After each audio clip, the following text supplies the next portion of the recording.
Cinco de Mayo is not just a big drinking day. Cinco de Mayo is not Mexican Independence Day. September 16th, the Grito de Dolores is Mexico Independence Day. Cinco de Mayo is a festival, a holiday where we celebrate Mexico's defeat of the French at the Battle of Puebla in May of 1862.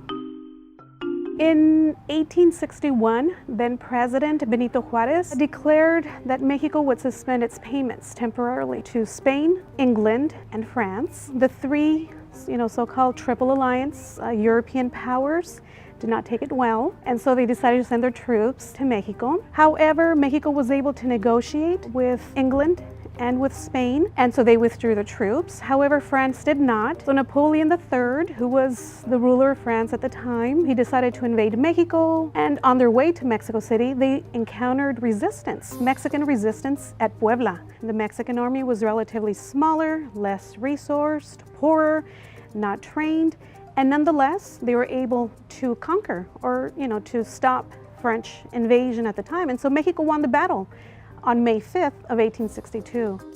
That is the battle that Mexican Americans and other Latinos in the U.S. celebrate after Cinco de Mayo.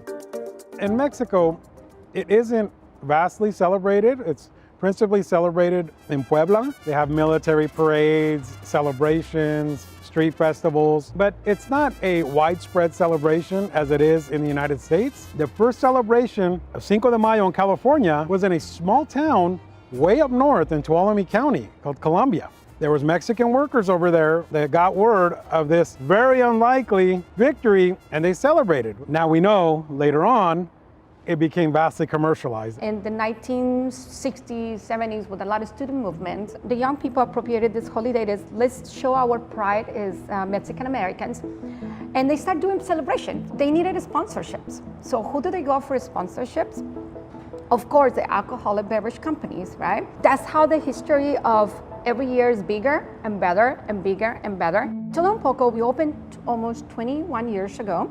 We love Mexican food and we love Italian food, and we didn't know which direction to go, so I decided to do both.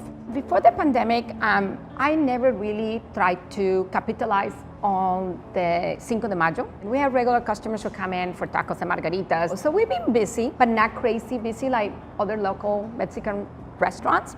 In the past, it has been one of our biggest events of the year. At one time, we had about 4,000 people. We brought 6 hours of entertainment with no cover, and then we shut down K Street for our community. However, this year is different. Cantina Alley, the approach is to bring a little slice of Mexico to the Midtown area.